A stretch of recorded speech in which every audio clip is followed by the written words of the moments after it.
Alors, ceci dit, je vais vous amener ici. J'ai été surpris.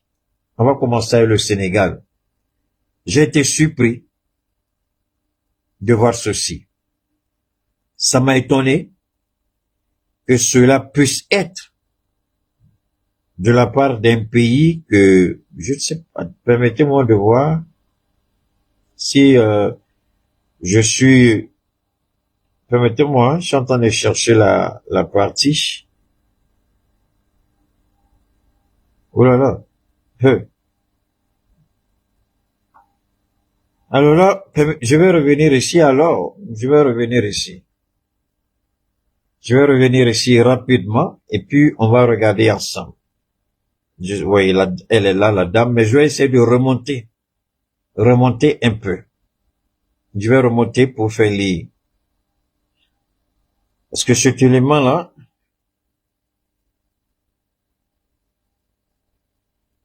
ok. Laissez-moi une seconde, hein. Je reviens. Il y a quelque chose que j'avais remarqué. Je sais pas où c'est parti. Oh. Mais donne-moi une seconde, hein. Bon, moi je suis en direct et puis toi tu m'appelles. Je sais pas pourquoi tu fais ça, mais tu me vois en direct et puis tu appelles. C'est pas bon, ma soeur. Donne-moi une seconde. Il faut que je trouve rapidement ça pour vous, là. Donne-moi une seconde, hein, ça, je dois vous lire ça parce que ça m'a surpris. Oh là là, où j'ai mis ça? Oh, c'est pas vrai. Souvent, vous avez besoin des choses, vous mettez à côté, et puis après, bon, c'est pas grave. Alors, l'ambassade de l'Ukraine au Sénégal, je répète, l'ambassade de l'Ukraine au Sénégal écrit, donc l'Ukraine décide de se lier d'amitié avec les terroristes qui pilulent dans le nord du Mali. Ce que je suis en train de vous dire est une note officielle qui émane de l'ambassade de l'Ukraine au Sénégal, c'est-à-dire à Dakar. La question que nous devons nous poser, le Sénégal, ou du moins les deux larrons qui sont là-bas, Diomaye et son grand frère Sonko, qui se disent panafricains. Voilà deux panafricains à la tête d'un État. Souvent, Dieu fait les choses. Moi, j'ai toujours l'habitude de dire aux gens, quand vous regardez à travers une situation, même si la situation vous arrange, il y a forcément une leçon, il y a forcément quelque chose d'autre. Si la situation ne vous arrange pas aussi, vous n'êtes pas content, regardez toujours, vous allez tirer une leçon. Il y a toujours une situation, quelle que soit la nature, en bien ou en mal, il y a toujours une leçon que nous tirons. Que la situation soit favorable, que la situation soit défavorable. Prenons le temps objectivement de bien regarder, il y a forcément un enseignement dedans. Quand Dieu nous amène deux larrons à la tête du Sénégal, deux individus que tous les panafricains ont mené le combat. Et ces deux individus sont à la tête de ce beau pays, le Sénégal. Mais subitement et curieusement, après avoir goûté aux délices du pouvoir, au plaisir du pouvoir, Macky Sall, nous on l'a accusé de tout. Macky Sall, on l'a condamné. Macky Sall, on l'a injurié. Macky Sall, on l'a combattu. Mais je n'ai pas vu Macky Sall faire ce que ces deux larrons appelés panafricains sont en train de faire au Sahel. L'Ukraine a le courage. Je répète, c'est pas la première fois. C'est la deuxième fois. Quand l'Ukraine s'est associée aux terroristes pour attaquer nos éléments de forces de défense et de sécurité à Tizawaten, c'est à l'ambassade du Sénégal que l'Ukraine a pondu son communiqué.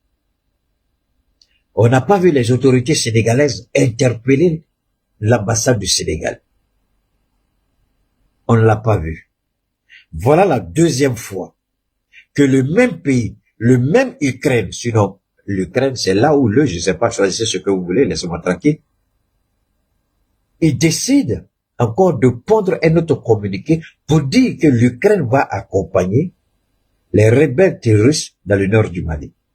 Que c'est le même combat qu'ils mènent pour la souveraineté et leur indépendance. Donc, le Sénégal est devenu la plateforme d'expression, de déstabilisation du Sahel. Et je suis étonné que nos autorités au Mali permettent même de mettre en place ce qu'on appelle une coopération mixte avec l'armée sénégalaise pour dire patrouille mixte. Est-ce que nos autorités vont commencer à comprendre qu'il y a un jeu cupide qui est ici? Il y a la cupidité de deux États. Lorsque je condamnais notre collaboration avec l'Algérie, beaucoup n'ont pas compris. C'est un voisin, c'est un partenaire, c'est un allié. Je dis, vous jouez un jeu dangereux. Jusqu'à ce que l'Algérie montre son véritable visage aux autorités maliennes. Afin que maintenant on comprenne et on qualifie l'Algérie de voisins hostiles. Je suis encore en train d'interpeller nos autorités par rapport au Sénégal. Et je suis étonné que nos autorités même permettent même de faire ce qu'on appelle des opérations mixtes avec l'armée sénégalaise.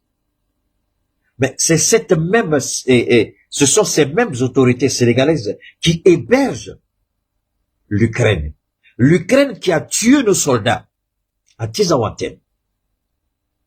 Et nos autorités ont laissé ces Sénégalais-là venir chez nous au motif que nous allons faire force conjointe. Je ne suis pas un officiel. Je ne suis pas conseiller ni de ministre, ni du président. Je ne suis même pas connu. Je n'existe même pas. Mais de tout mon cœur, je prie dans mon petit coin que je me trompe une deuxième fois sur l'Algérie.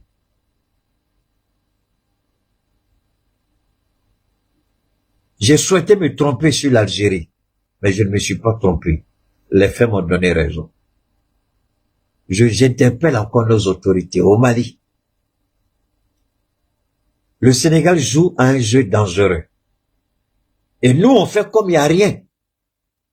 Moi, j'ai décidé d'accompagner le Mali et je me défends de tenir certains propos qui sont ici, qui me serrent à la gorge, mais que je ne vais pas faire sortir. Après, j'allais vomir parce que c'est tellement coincé ici, tellement ça brûle que je dois dire, j'ai pas envie de dire. Peut-être que si j'étais à l'extérieur, peut-être j'allais dire.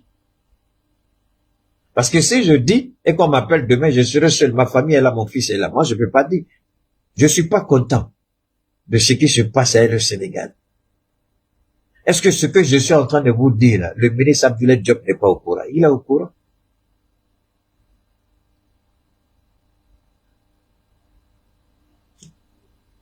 Normalement, c'est quoi? Est-ce que le ministre Abdoulaye Diop peut dire qu'il n'a pas vu le communiqué de l'Ukraine? Il a vu le communiqué de l'ambassade de l'Ukraine. Qu'est-ce que le Sénégal a réagi? Le Sénégal n'a pas réagi.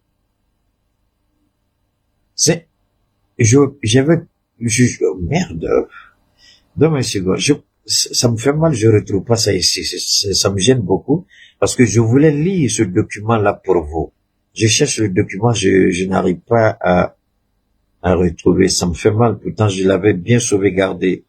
Je l'avais bien mis de côté. Je sais pas si c'est dans ce téléphone ou dans un autre téléphone. Je sais pas. Et moi, ça m'étonne. Bon, est-ce que le ministre Abdoulaye Diop il n'a pas vu? Il a vu. Est-ce qu'il en a parlé au président Goïta? Bon, je ne sais pas.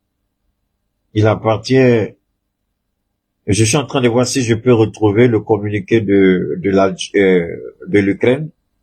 Je ne sais pas si je peux retrouver pour que vous puissiez voir, parce que j'ai ça ici. Aujourd'hui, nous tous, on se lève, on parle de l'Algérie, on parle de l'Algérie, on parle de la... Il faut, de la même manière, j'ai vu venir l'Algérie, j'ai interpellé. Malheureusement, j'ai pas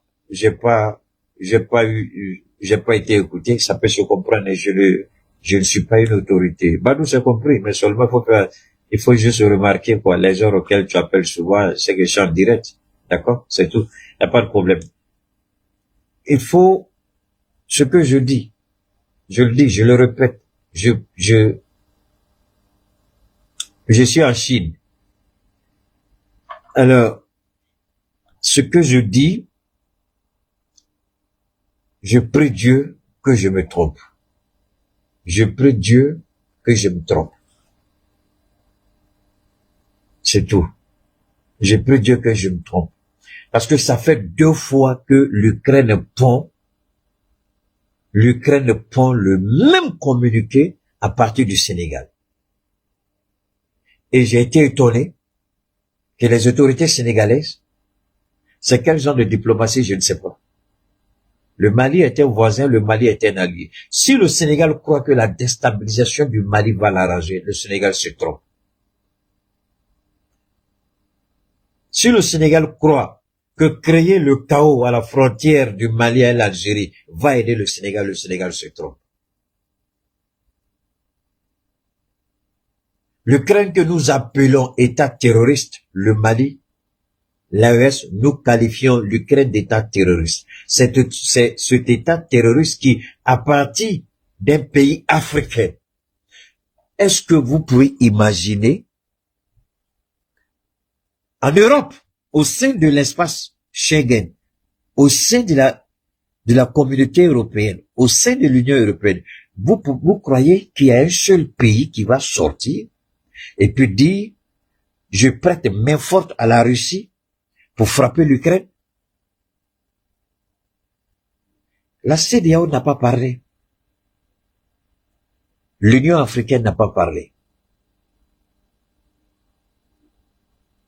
À mon avis, l'AES aurait dû interpeller le Sénégal. Je dis pas le Mali, mais je dis l'AES. Si l'AES qualifie l'Ukraine d'État terroriste, cet État terroriste au Sénégal prend un communiqué pour soutenir l'agression dans le Sahel, l'AES reste silencieuse. Moi, ça me pose un problème. Le Mali reste silencieux, ça me pose un problème. Est-ce que le Mali peut dire qu'il n'est pas au courant de ce communiqué? Je suis désolé. Moi, c'est en ligne, j'ai vu. Si j'ai vu, c'est que le Mali a vu. Le Mali a vu. Diop peut pas nous dire qu'il n'a pas vu ça. On a la sécurité d'État. Vous ne pouvez pas me dire que la sécurité d'État n'a pas vu ça. Vous n'allez pas me dire que le ministère de la Défense, le renseignement militaire n'a pas vu ça.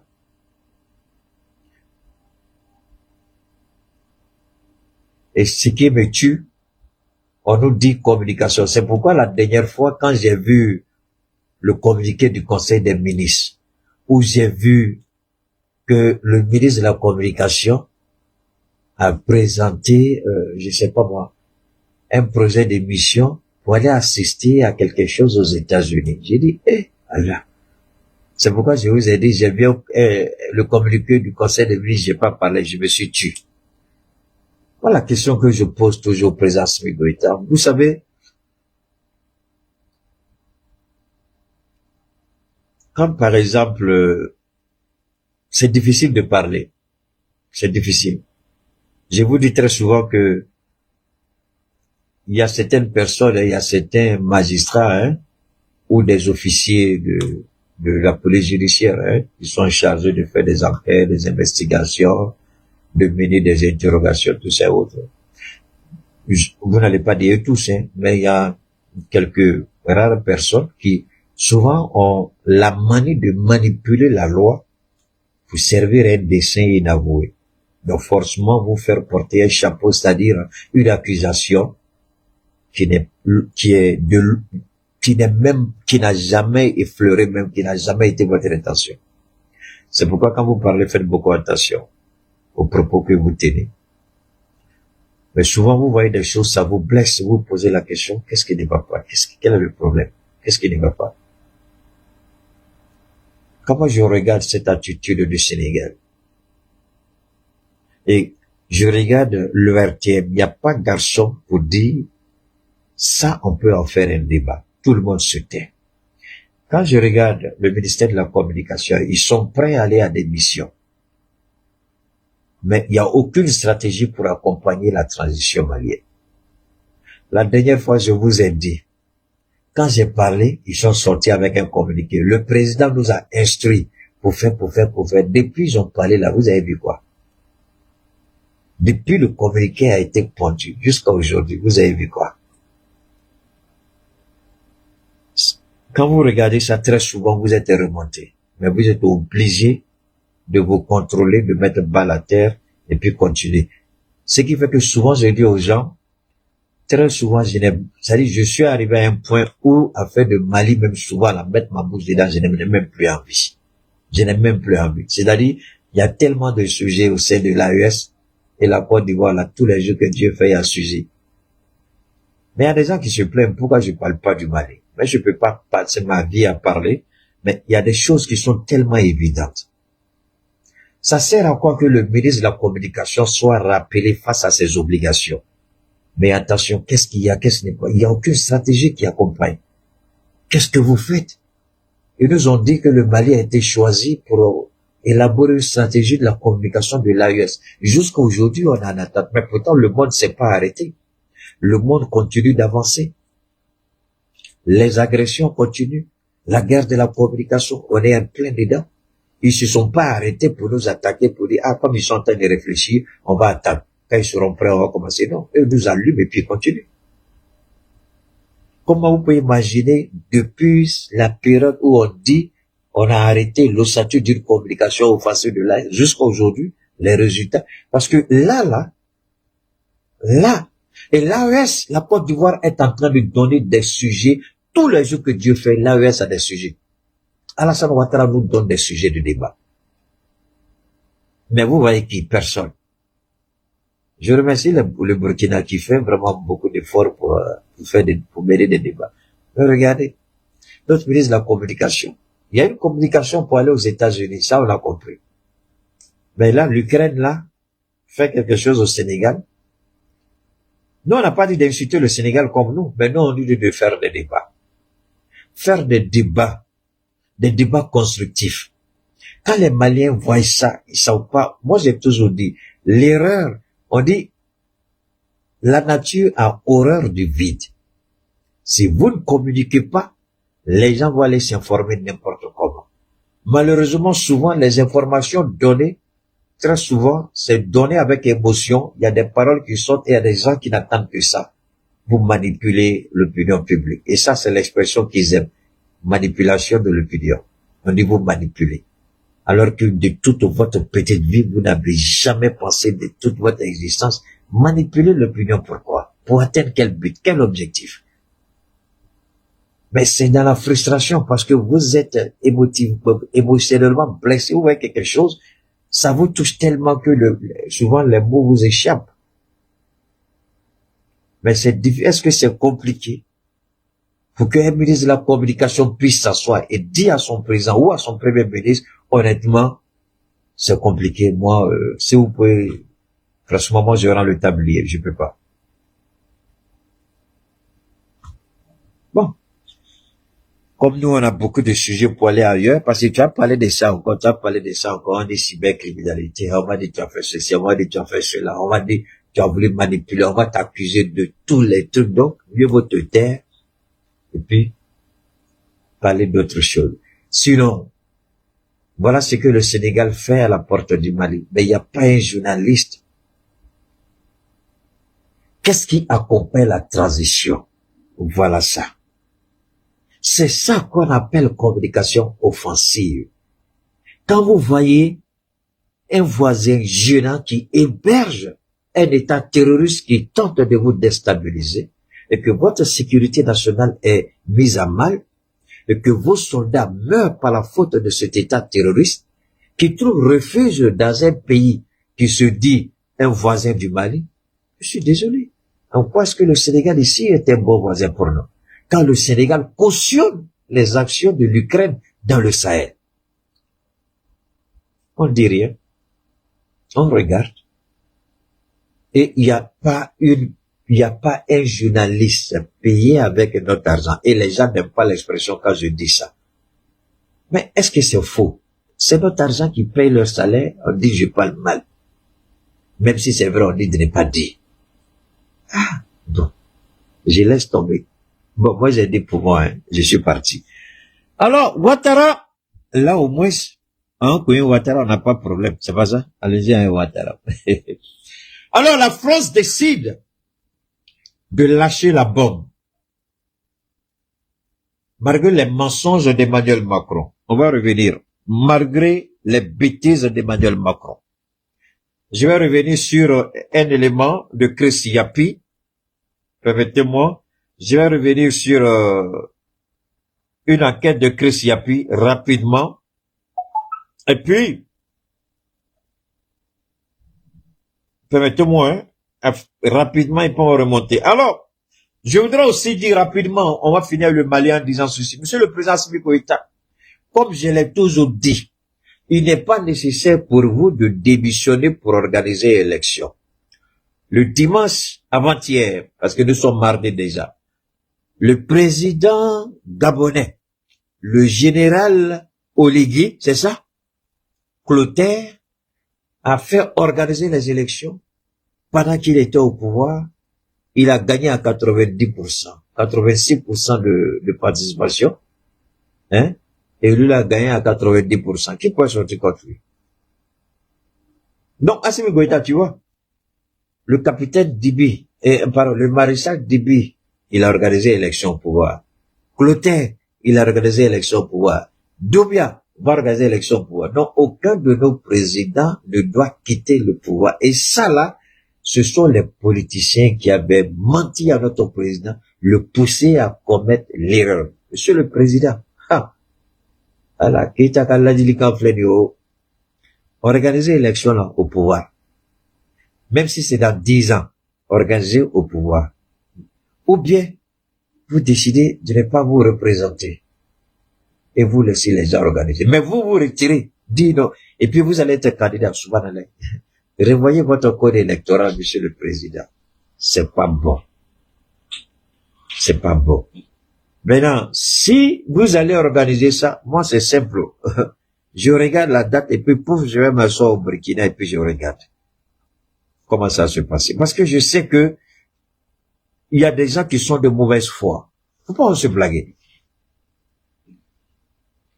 On connaît trop la manipulation. Et les gens ont peur d'Assimi Goïta. Ils vont créer des conditions trop pour empêcher que les élections soient organisées. Assimi va pas, qui a démissionné, tu vas revenir comment encore? Donc, en quoi est-ce que Assimi au pouvoir, il organise l'élection, c'est un problème? Donc, Monsieur le Président, moi j'ai dit, élection à organiser qui tout ferait là. Quand on a bladé, alors, nous on a dit pour nous. Le Gabon a fait, non? Est-ce que le ciel est tombé sur le Gabon? Qui peut dire qu'il va pas reconnaître le président du Gabon comme le président démocratiquement élu selon leur propre expression? Donc, Monsieur le Président, vous restez au pouvoir, vous organisez votre élection. Mabana. Nate bébé moki d'abord. Ne démissionnez pas. Modifiez cette loi électorale-là. Il faut la changer, il faut la supprimer même si nécessaire. Vous restez au pouvoir, vous organisez les élections. C'est tout. Alors, ici, avant de vous faire écouter, je voudrais vous ramener ici. Voilà, on va écouter ça d'abord. On va écouter ça.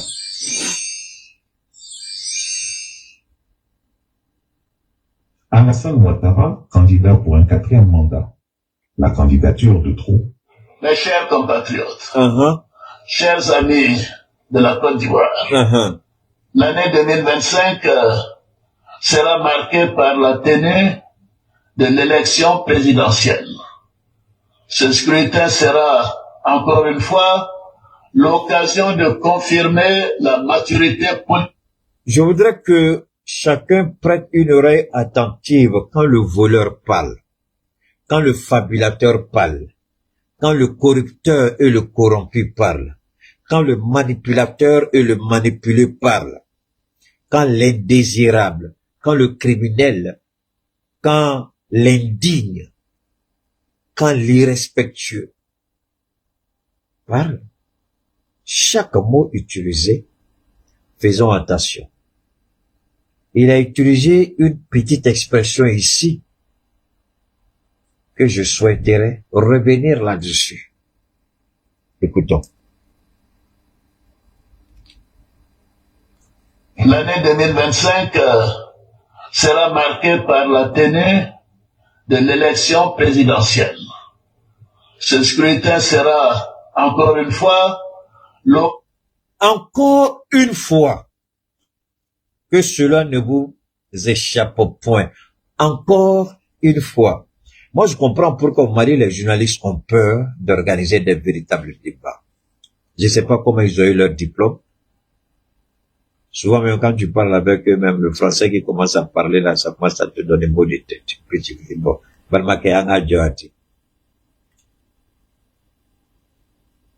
vous prenez 200, on n'a qu'à laisser ça tomber. Encore une fois. Homme politique ivoirien, encore une fois. Encore une fois.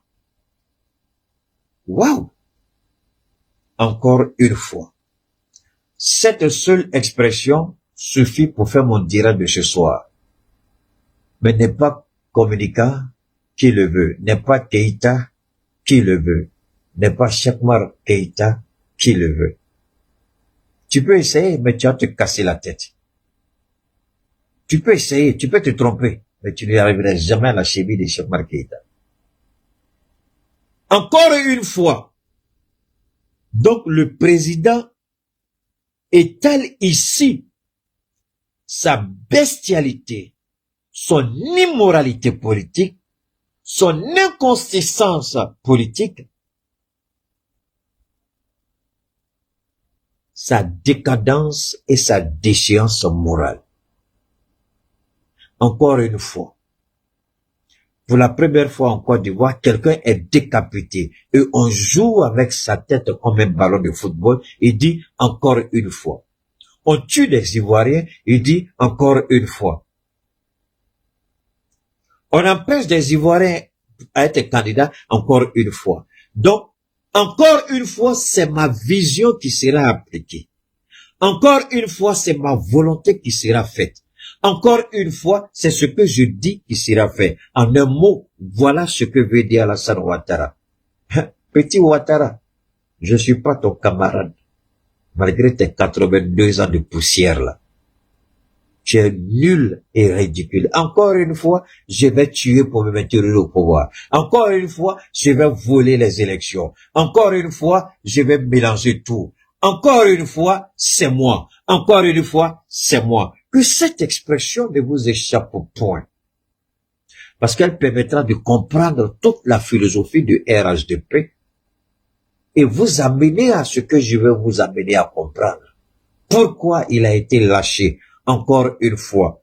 Voilà la raison pour laquelle Ouattara aujourd'hui risque de se retrouver seul encore une fois. Encore une fois. Que signifie réellement encore une fois? Pour ce criminel dictateur sans foi ni loi, ce voleur et ce manipulateur, encore une fois. Dieu ne permet pas à tout le monde d'entrer dans la psychologie des gens de cette manière. On écoute encore. Occasion de confirmer la maturité politique de nos concitoyens, la force de nos institutions. La maturité politique dit aux Ivoiriens, nul ne peut faire plus de 2 mandats. Mais de quelle idiotie il nous parle? D'accord? Bâtard, attendez, il y a un bâtard maudit qui est là, faut aller dire ça à ta maman, maudit que tu sois. Donc, on continue. Wow. Waouh! La maturité politique, les Ivoiriens regardent la constitution de l'État de Côte d'Ivoire, et l'État de Côte d'Ivoire, la constitution dit, à l'article 55, à moins que je ne m'abuse, nul ne peut faire plus de 2 mandats. La maturité politique dit que tout président élu ne peut aller au-delà de 2 mandats, quel que soit ce que vous allez dire dans vos petites têtes. La maturité politique, c'est d'accepter la confrontation idéologique. La maturité politique, ce n'est pas que quand tout le monde vient se coucher à tes pieds, voilà ce qu'il appelle maturité politique. Que les gens viennent frapper à la porte du restaurant, que les gens aillent boire de l'eau au restaurant, qu'on donne le pain et sardines aux gens avec 1000 francs pour les faire déplacer de leur quartier, de leur, vous pouvez dire ici. Alors donc, de quelle maturité il nous parle? De quelle maturité il nous parle? De quelle maturité il nous parle? La force de nos institutions.